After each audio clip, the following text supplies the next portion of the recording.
Bonjour à tous ceux que je n'ai pas pu dire bonjour. Que le Seigneur vous bénisse. Alors aujourd'hui, le Seigneur m'a mis à cœur de parler sur sa parole qui est nourriture pour nous, sur sa compassion. Et je vous invite à aller dans Marc 6. On va lire l'histoire de la multiplication des pains.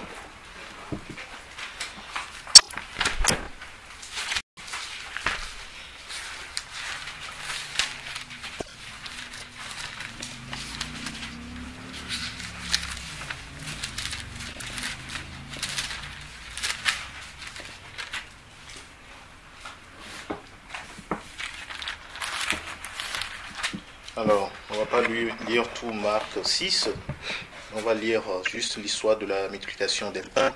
Donc, à partir du verset 30, les apôtres se rassemblèrent auprès de Jésus et lui racontèrent ce qu'ils avaient fait et ce qu'ils avaient enseigné. Il leur dit : « Venez à l'écart, dans un lieu désert, et reposez-vous un peu. » Seigneur, je fais une parenthèse. Il s'occupe de ses disciples. Reposez-vous un peu. Voilà, reposez-vous un peu. On a besoin de repos. Pensons même de notre état physique. Car beaucoup de personnes allaient et venaient, et il n'y avait pas même le temps de manger. Ils n'avaient pas même le temps de manger. Les disciples n'avaient pas le temps de manger. Le Seigneur a vu ça. Ils étaient dans le service. Le Seigneur leur a dit, reposez-vous un peu. Mettons-nous à l'écart, reposez-vous un peu. Parce qu'ils étaient très sollicités.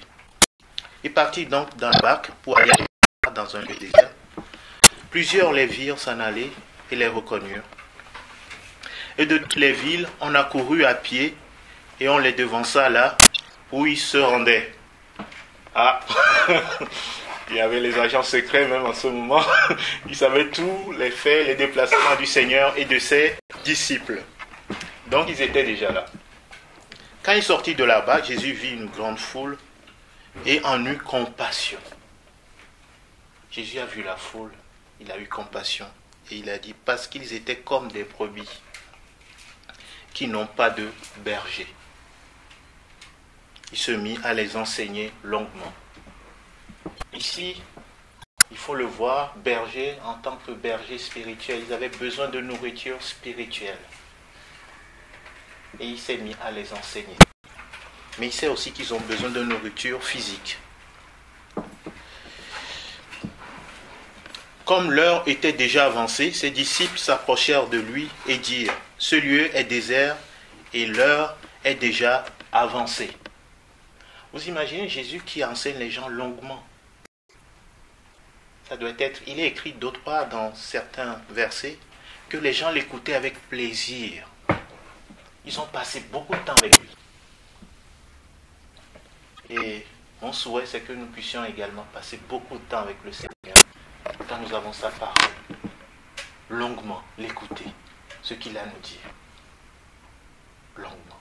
Prendre plaisir dans sa parole. Prendre plaisir à l'écouter. Comme l'heure était déjà avancée, ses disciples s'approchèrent de lui et lui dirent : « Ce lieu est désert, l'heure est déjà avancée. Renvoie-les, afin qu'ils aillent dans les campagnes et dans les villages des environs pour s'acheter de quoi manger. » Vous voyez, les disciples, le Seigneur les a pris pour se reposer parce qu'ils n'arrêtaient pas de servir à manger. Et là, c'est comme quand on est en vacances. Ah, je suis en vacances, hein, oh, faut pas me déranger, allez acheter vous-même vos pains et tout ça à manger. Ils disent au Seigneur, mais renvoie-les.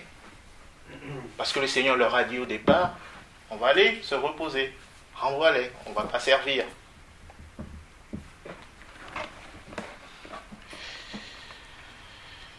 Jésus leur répondit : « Donnez-leur vous-même à manger. » Ah, encore?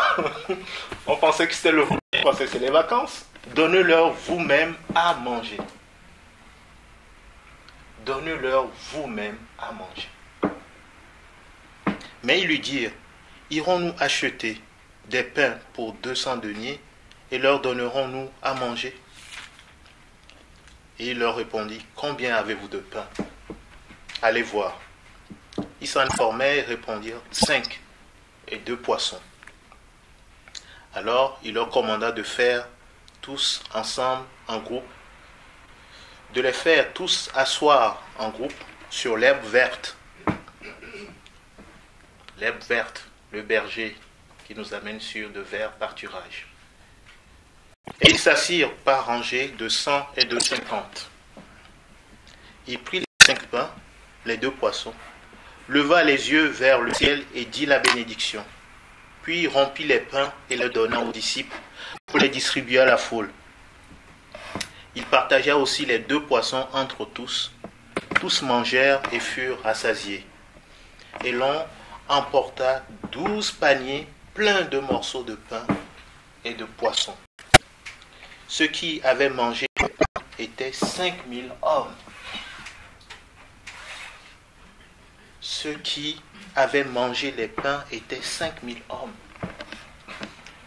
Le Seigneur a fait un miracle. De 5 pains et de 2 poissons, il a nourri 5000 hommes.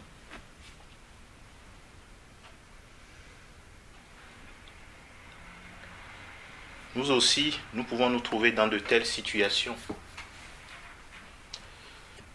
Il y a quelque chose qui m'a marqué et qui m'a fait penser hier soir. C'est la petite Chloé. On lui a mis des cellules souches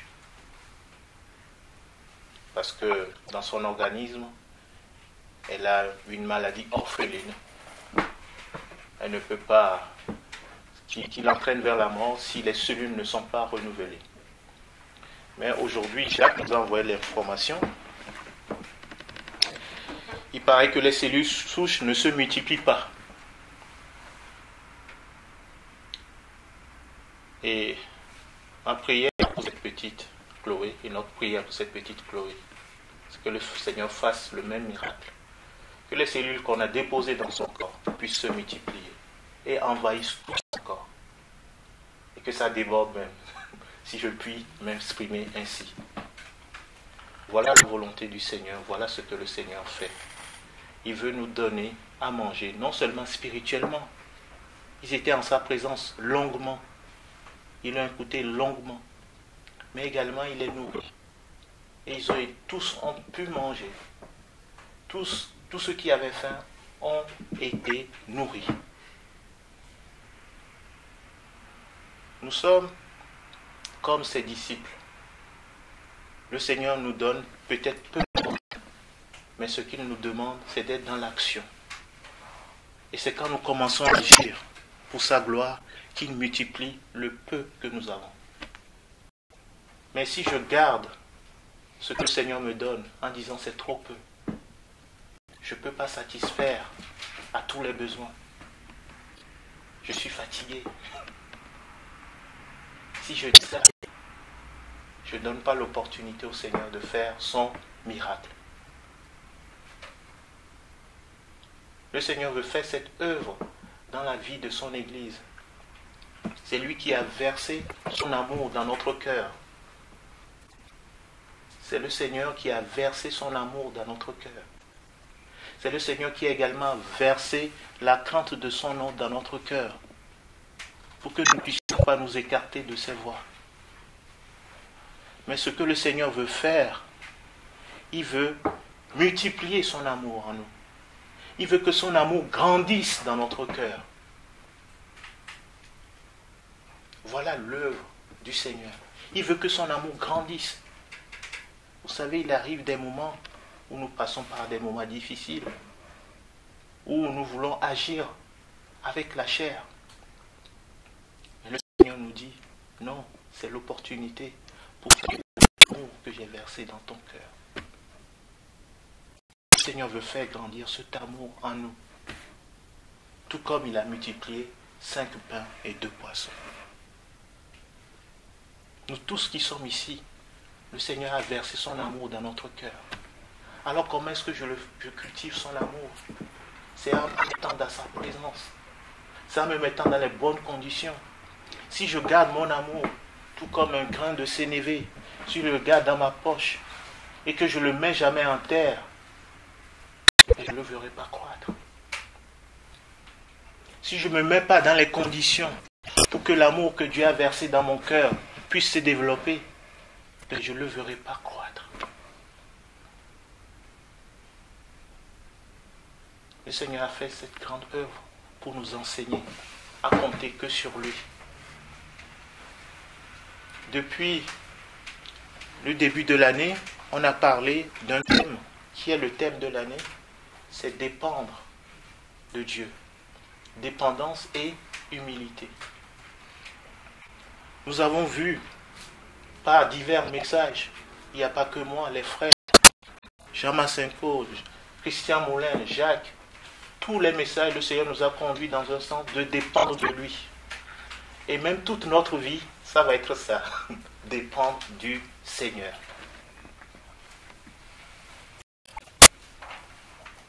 Et le Seigneur, quand il nous a sauvés des ténèbres à son véritable lumière. C'est lui qui a fait cette œuvre. C'est lui qui nous a sortis des ténèbres à son véritable lumière. Et il a versé dans notre cœur son amour. Et maintenant, ce qu'il veut faire, c'est de développer cet amour. Et en pratique, on a vu que notre vie, c'est comme ce chantier. C'est comme toutes ces personnes que les disciples voyaient. On a vu que c'est 5000 hommes. Le Seigneur a versé un petit amour. Il a versé son amour en moi. Je vois 5000 hommes. Je vois le chantier. Ou bien, si je peux m'exprimer ainsi, je vois le chantier de mon âme.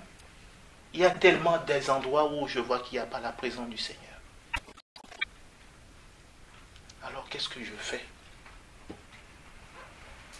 Qu'est-ce que le Seigneur me demande de faire? Et en pratique, ce qu'il nous a conseillé, et c'est ce que les apôtres rappellent, c'est de renouveler notre intelligence. Quand je renouvelle mon intelligence, je laisse la parole de Dieu couler en moi. Et la parole de Dieu renverse les faux raisonnements que j'avais, ma façon de penser. Et le Seigneur le transforme par les pensées divines, les pensées qui viennent de lui. Et ainsi, je commence par apporter du fruit à sa gloire. Quelqu'un l'a rappelé dans sa prière. Le Père est glorifié quand nous portons du fruit à sa gloire. Le Père n'attend pas du fruit de nous sans avoir mis une semence.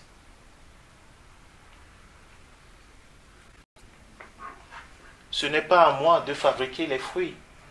Non, j'ai une semence à moi. Et maintenant, le Seigneur, ce qu'il attend de moi, c'est que je cultive cela. Je développe cela.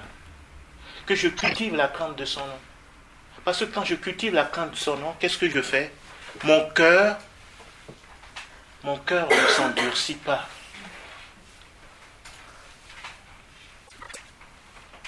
Le Seigneur, quand il nous a sauvés, il a circoncis notre cœur. D'un cœur de pierre, il en a fait un cœur de chair. Et il veut que je cultive cela, pour que mon cœur... C'est pourquoi il nous a dit dans Hébreu, si aujourd'hui vous écoutez sa voix, n'endurcissez pas votre cœur. C'est quand je lui obéis que je laisse mon cœur de chair se développer. Et je reste toujours sensible. Et quand je dis non au Seigneur une fois, cela me prépare à lui dire non une deuxième fois. Quand je lui dis non et que le Seigneur, l'Esprit Saint me convainc et que je ne me repens pas et que je ne confesse pas mes péchés, eh bien je me prépare à lui dire encore non. Et qu'est-ce qui arrive après? Mon cœur s'endurcit. C'est ma responsabilité de cultiver un cœur de chair que le Seigneur me donne. De garder ce jardin. Garde ton cœur plus que toute autre chose. Car de lui viennent les sources de la vie. Alors ce miracle de multiplication de pain, le Seigneur le fait dans divers cas pour nous tous. Il veut faire développer son amour en nous. et il veut manifester ses fruits à travers nous. Donc on a vu des enseignements pratiques que le Seigneur nous dit dans chaque circonstance. Si je suis un homme coléreux, il donne des versets. Ne t'irrite pas, que le soleil ne se couche pas sur ta colère. C'est des versets qui transforment mon intelligence et qui m'amènent à penser comme Dieu veut que je pense. Et quand j'obéis à la parole de Dieu, dans cette section, eh bien, je commence par porter du fruit. Je commence par vraiment m'irriter de moins en moins. Je commence par développer ce fruit qui vient de Dieu. Alors, il y a divers cas. Pour chaque cas, il y a la parole de Dieu. C'est pour ça que le Seigneur nous dit, le juste vivra par la foi.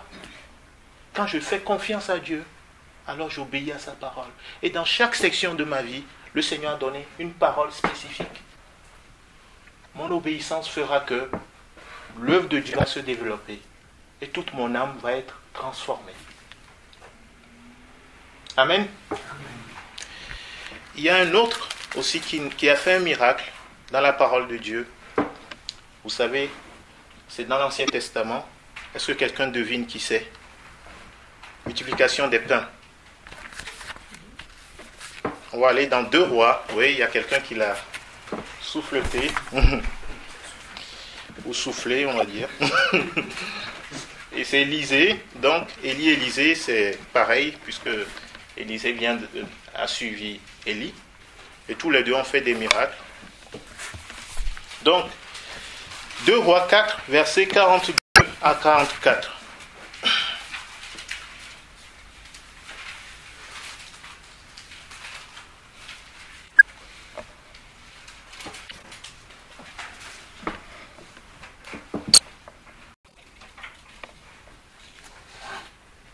Alors, un volontaire pour le lire, et ensuite, à haute voix, s'il vous plaît. Un homme arriva de Baal-Shalcha. Il apporta du pain des prémices à l'homme de Dieu, 20 pains d'orge et des épis nouveaux dans son sac. Élisée dit, donne à ces gens et qu'ils mangent. Son serviteur répondit, comment pourrais-je en donner à 100 personnes? Mais Élisée dit, donne à ces gens et qu'ils mangent, car ainsi parle l'Éternel. On mangera et on en aura de reste. Il mit alors les pains devant eux, et ils mangèrent, et en eurent de reste, selon la parole de l'Éternel. Amen. Donc notre Dieu est un Dieu qui multiplie. Et notre obéissance, c'est de donner. C'est de lui donner. C'est d'être dans l'action, de lui obéir. Et de laisser lui, parce que le miracle, c'est quelque chose qu'on ne peut pas expliquer. C'est quand nous obéissons que nous voyons le miracle se dérouler. On ne peut pas dire, il faut faire comme ceci pour que ça se fasse le miracle. Non, il faut juste obéir à la parole de Dieu. Voilà ce que le Seigneur attend de nous. Que nous puissions le reconnaître partout. Chaque fois qu'il nous donne un ordre, c'est un ordre de vie. Et toute sa parole, c'est ses commandements. Et dans l'Église aussi, le Seigneur a donné des commandements. On a parlé de l'unité de l'esprit. On a parlé du pardon. Mais le Seigneur, si nous voulons que l'unité se cultive, se développe, mais nous devons obéir aux commandements du Seigneur. Parce que c'est seulement en obéissant à ces commandements que nous voyons les fruits qui sont cachés dans ces commandements. Allons dans Éphésiens 4.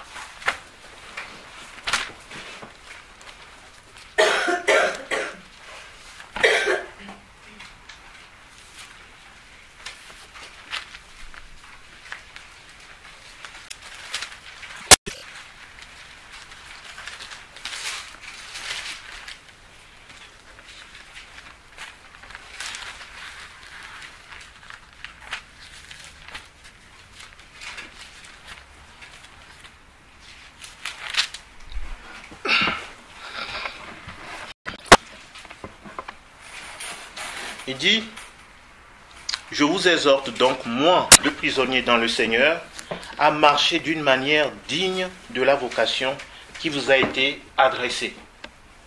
Nous avons tous ici une vocation. C'est quoi notre vocation?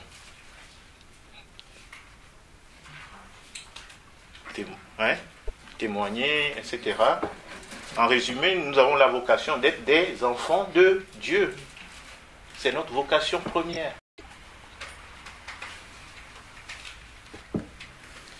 Et il dit, en toute humilité et douceur, avec patience, supportez-vous les uns les autres avec amour.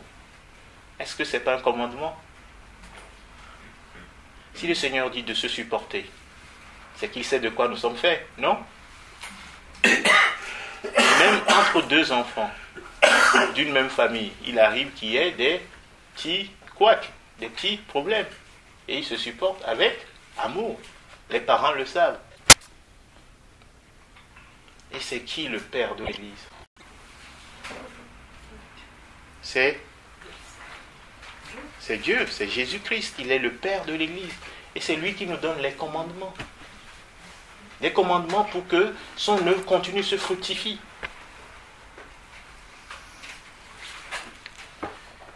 Il dit, en vous efforçant de conserver l'unité de l'esprit par le lien de la paix. Conserver. Si on dit conserver, ça veut dire que l'unité a été déjà donnée. Quand j'achète une viande, je mets dans le congélateur, etc., pour conserver. Donc, l'aliment, ce n'est pas parce que je le mets dans le congélateur pour le conserver qu'il le conserve. C'est-à-dire, je permets à l'aliment de respecter sa durée de péremption. Mais celui qui l'a fabriqué connaît déjà la durée de péremption. Celui qui l'a fabriqué a déjà conditionné pour que l'aliment soit conservé. Mais moi, quel est mon travail? C'est de m'efforcer à le mettre au congélateur. Si je ne fais pas l'effort de le mettre au congélateur, qu'est-ce qui arrive? Qu'est-ce qui arrive? Ça pourrit, ça s'abîme. Mais celui qui l'a fabriqué, est-ce que quand tu l'as acheté, celui qui l'a fabriqué avait déjà tout fait pour que ça se conserve? Nous aussi, le Seigneur nous a donné à l'Église l'unité de l'esprit. C'est notre responsabilité de la conserver. Sinon, elle va se dégénérer.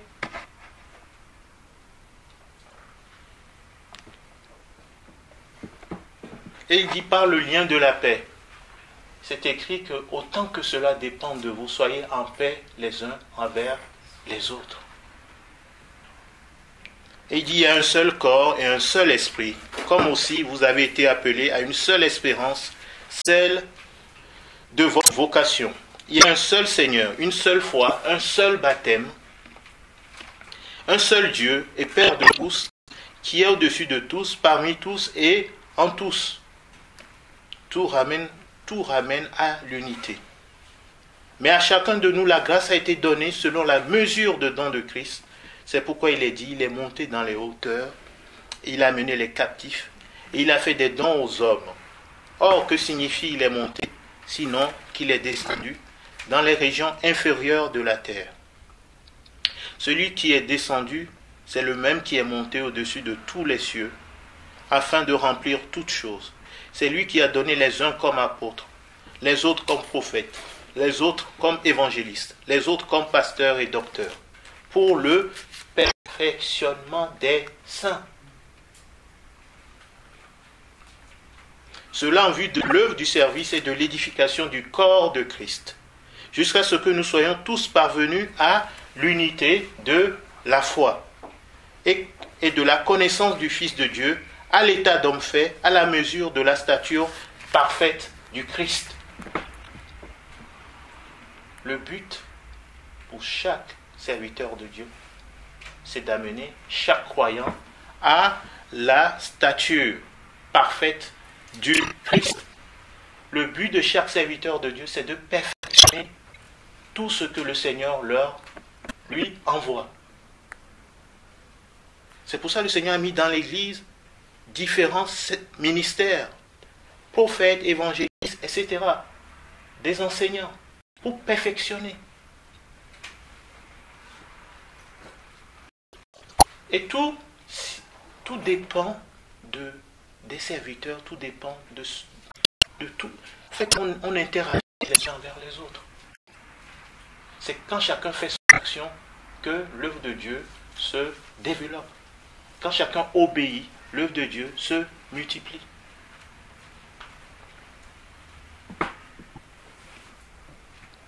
Et ce que Dieu veut, c'est que nous grandissions tous dans la connaissance de son Fils, à l'état d'homme. Le jour où j'ai connu le Seigneur m'appelle à grandir avec lui. Un enfant naît, si un enfant naît et qui reste tout petit, pendant des années, il ne grandit pas, les parents s'inquiètent. Les parents vont voir des médecins. Et au niveau spirituel, bien sûr, ça ne se voit pas. Mais le Seigneur nous demande de croître dans sa connaissance, de grandir dans sa connaissance et de devenir des hommes et des femmes faits à la mesure de la stature parfaite de Christ. Et c'est ce à quoi nous nous attelons dans cette église et c'est ce à quoi nous appelons tous les frères et sœurs. C'est pourquoi nous donnons les enseignements sur la dépendance, de passer du temps dans la parole. Nous enseignons sur ce que Dieu a versé dans notre cœur, son amour, sur la crainte de son nom. Pourquoi il y a la crainte de Dieu? La crainte de Dieu, c'est la haine du mal. Par la crainte de Dieu, on s'éloigne du mal. Dieu m'amène, il a versé sa crainte dans mon cœur pour que je puisse haïr le péché que j'aimais faire auparavant. Ça, c'est l'œuvre de Dieu. Parce que notre chair aime des choses. Mais l'Esprit de Dieu est en inimitié contre notre chair. Et l'Esprit de Dieu nous amène à haïr ce que nous aimions auparavant. Ça, c'est l'œuvre de Dieu. Et ça aussi, ça se cultive. C'est en étant dans la présence du Seigneur, dans sa parole, en lui obéissant jour après jour. Et il dit ainsi, nous ne sommes plus des enfants flottants et en doctrine, joués par les hommes, voilà, des hommes qui jouent avec vous, joués par des hommes avec leur fourberie et leurs manœuvres séductrices. Mais en disant la vérité avec amour, nous croîtrons à tous égards en celui qui est le chef, Christ. De lui, le corps tout entier, bien coordonné et cohérent, grâce à toutes les jointures qui le soutiennent, fortement tire son accroissement dans la mesure qui convient à chaque partie et s'édifie lui-même dans l'amour. Et il dit donc ce que je dis et ce que j'atteste dans le Seigneur, c'est que vous ne devez plus marcher comme les païens. Vous ne devez plus. Ce qui veut dire que ça reste possible de marcher comme les païens, même devenus chrétiens. Vous ne devez plus. Et là, il nous donne des commandements pour vraiment conserver l'unité de l'esprit. Et il dit qu'ils marchent selon la vanité de leur intelligence, d'où le renouvellement de l'intelligence. Ils ont la pensée obscurcie, ils sont étrangers à la vie de Dieu, à cause de l'ignorance qui est en eux et de l'endurcissement de leur cœur. Ils ont perdu tout sens moral, ils se sont livrés au dérèglement pour commettre toute espèce d'impureté jointe à la cupidité. Mais vous, ce n'est pas ainsi que vous avez appris à connaître le Christ. Si du moins vous avez entendu parler de lui, et si vous avez été instruit en lui, conformément à la vérité qui est en Jésus, c'est-à-dire vous dépouiller à cause de votre conduite passée, de la vieille nature qui se corrompt par convoitise trompeuse. Renouvelée par l'esprit dans votre intelligence, et revêtir la nature nouvelle, créée selon Dieu, dans une justice et une sainteté que produit la vérité. Dans une justice et une sainteté que produit la vérité. C'est vraiment par la parole. que nous produisons cette justice et cette sainteté. La parole de Dieu, la vérité. L'esprit de vérité nous conduit. Tout ça, on l'a vu et on revient toujours et toujours là-dessus. Il dit, c'est pourquoi rejeter le mensonge, des commandements clairs. Rejetez le mensonge et que chacun de vous parle avec vérité à son prochain. Quand nous étions païens, nous pouvons mentir les uns aux autres. Mais quand nous devenons chrétiens, il nous dit de renoncer aux mensonges et de parler selon la vérité les uns aux autres. Et si on se parle dans la vérité, avec amour, qu'est-ce qu'on fait? On conserve l'unité. Le mensonge, c'est comme si je prends la viande que j'ai congelée et puis je le chauffe au micro-ondes et je le laisse dehors. C'est comme si je le chauffais pour accélérer le processus de péremption de l'aliment. Quand nous faisons ça, nous détruisons l'unité. Nous ne conservons pas l'unité. C'est des commandements clairs qui font que l'œuvre, l'esprit de vie agit parmi nous. Et il dit, car nous sommes membres les uns des autres. Nous sommes membres. Frères et sœurs, nous sommes membres les uns des autres. C'est pas la foi, il faut l'accepter. On n'est pas nés d'une même famille. Mais spirituellement, on est de la même famille. On est membres les uns des autres. Si on est croyant, on croit en Jésus-Christ, on doit accepter cela. Qu'on est membres les uns des autres. Et d'ici, vous mettez en colère, ne péchez pas. On n'est pas de la colère. Il sait qu'il peut arriver qu'on se mette en colère. Et il dit que le soleil ne se couche pas sur votre irritation. Et ensuite, il nous dit, ne donnez pas accès au diable. Voilà. Qu'est-ce qui aime la division? C'est Satan. Ne donnez pas accès au diable. Et comment est-ce qu'on donne accès au diable?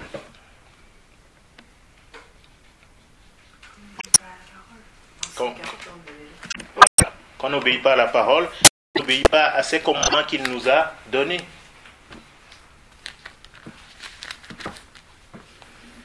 Et il dit que celui qui dérobe non plus, mais qu'il prenne plutôt de la peine en travaillant honnêtement de ses mains pour avoir de quoi donner à celui qui est dans le besoin.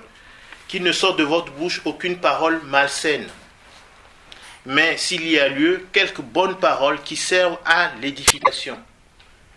Parole qui édifie. On a un corps, l'unité. Une parole qui édifie. À l'édification nécessaire et communique une grâce à ceux qui l'entendent. Une grâce à ceux qui l'entendent. Communique une grâce. Il y a un verset qui dit dans Proverbe, quand je veux parler, il faut que je tourne 7 fois ma langue.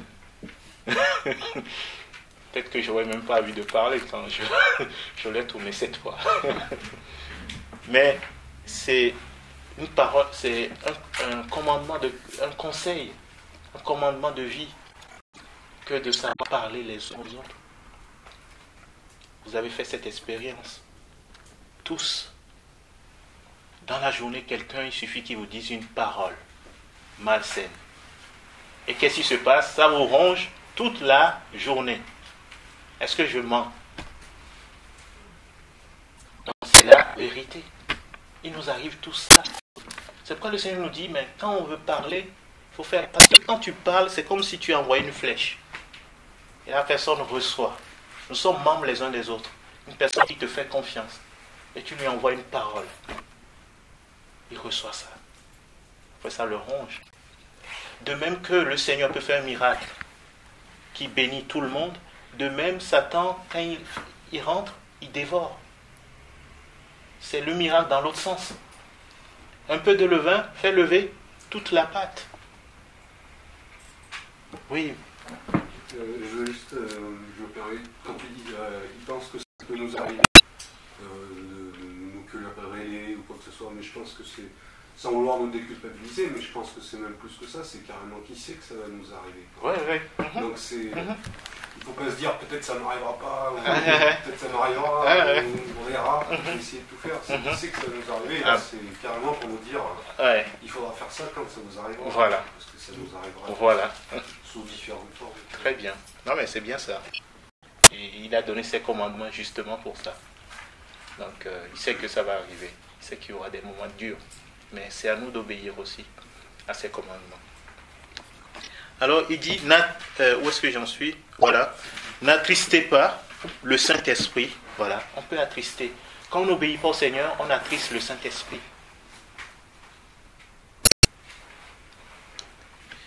Par lequel vous avez été scellés pour le jour de la rédemption. Et que toute amertume, animosité, colère, clameur, calomnie, ainsi que toute méchanceté soit ôtée du milieu de vous. Ôtée du milieu de vous. Moi, il m'arrive parfois de le faire. Imaginez, par exemple, tu fermes ta boîte de confiture et tu vois une petite moisissure. Qu'est-ce que tu fais? Tu l'enlèves pour éviter que ça pourrisse tout le reste. Il dit, il faut toute amertume. C'est quand on donne accès au diable, c'est qu'on laisse l'amertume rester dans mon cœur. On laisse la haine, l'animosité. L'animosité, c'est que laisse pas l'Esprit de Dieu nous conduire. On commence par agir par la chair. On commence par répondre comme on était avant. Et l'œuvre de Dieu ne se multiplie pas. L'amour ne se multiplie pas. L'unité ne croît pas en nous. Ne croît pas dans l'Église. Et il dit, soyez bons l'un envers les autres, compatissants. Faites-vous grâce. La grâce, c'est quoi? C'est une faveur imméritée. Quelqu'un te doit quelque chose, quelqu'un t'a fait mal, t'a offensé, tu lui pardonnes. Et c'est comme ça qu'on conserve l'unité de l'esprit. Faites-vous grâce réciproquement comme Dieu vous a fait grâce en Christ. Voilà en résumé ce que j'ai voulu vous dire aujourd'hui. C'est que nous avons un Dieu qui multiplie tout. Ce que nous avons, le peu d'amour qu'il a versé en nous, il est capable de le multiplier. L'unité qu'il nous a donnée, il est capable de la multiplier. Il est capable de la... C'est à nous de conserver cette unité, pour que cette unité ne soit pas un vain mot, ce soit une réalité dans son Église. Alors nous avons toujours notre part à faire. Le Seigneur ne cherche pas une grosse quantité, puisque c'est lui qui fait l'œuvre. L'amour, je n'ai pas allé chercher l'amour quelque part, non. Il a déjà versé dans mon cœur. Alors l'obéissance me permettra de pouvoir le déverser autour de moi. On va prier.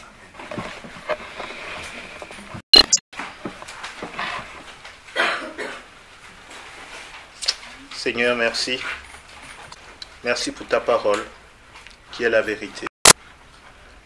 Seigneur, tout comme tu as multiplié 5 pains et 2 poissons, merci de multiplier tout ce que tu as versé dans notre cœur. Merci de multiplier l'amour que tu as versé dans cette Église. Merci de nous aider à conserver cette unité de l'Esprit que tu nous as donnée, en obéissant à tes commandements. Merci notre Dieu parce que tu es fidèle. C'est toi qui as commencé cette œuvre en nous. Et nous savons que tu vas la rendre parfaite. C'est ton Église, c'est ton œuvre.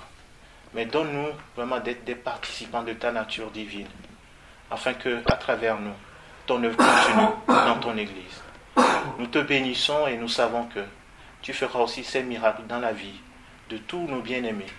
Et nous prions que ceux qui ne te connaissent pas encore puissent te connaître et que, Seigneur, ils puissent voir ce miracle du Seigneur Jésus-Christ vivant en eux, manifesté en eux. Et merci parce que, Seigneur, tu veux que nous diminuions et que toi tu croisses en nous. Et Seigneur, que ce soit ainsi pour nous tous, ici présents, et pour tous ceux qui ne sont pas là. Nous te bénissons, Seigneur. Aie pitié de nous, pardonne-nous nos péchés et donne-nous vraiment de te servir avec joie. Au nom de ton Fils, notre Seigneur Jésus-Christ.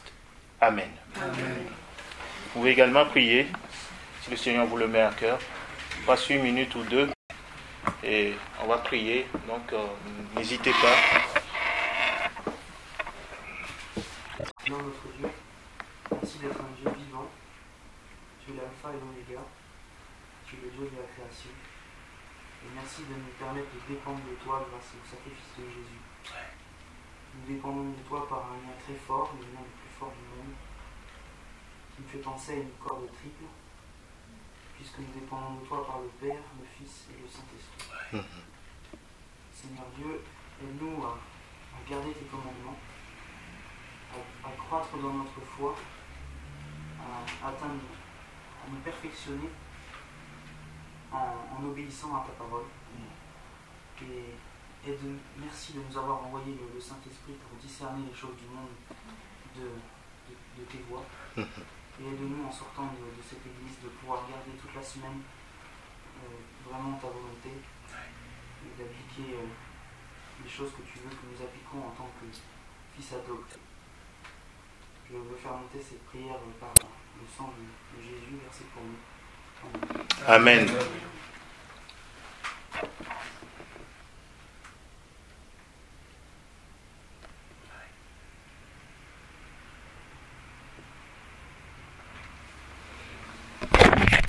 Amen.